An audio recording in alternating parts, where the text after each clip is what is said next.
tidak boleh ada lagi izin tambang untuk pabrik semen dan tambang yang lain itu dikeluarkan.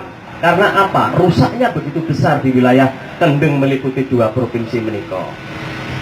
Dan rekomendasinya jelas bahwa hasil kajian ini seharusnya tidak harus menunggu dijadikan pijakan penentuan perda tata ruang, tapi bisa untuk menentukan rencana pembangunan jangka panjang dan jangka menengah.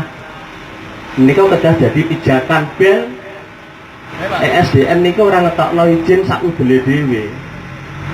Mun jenengan niki nembe ngrasakno ibu bumine dhewe sing nembe nangis, nembe keloro-loro. Tapi tasih ndadekno dulur-dulur dereng sadar.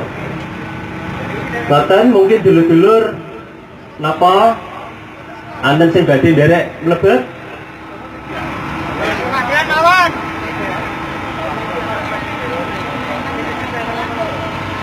Nggih, kalih siape sinten sing badhe nderek mlebet?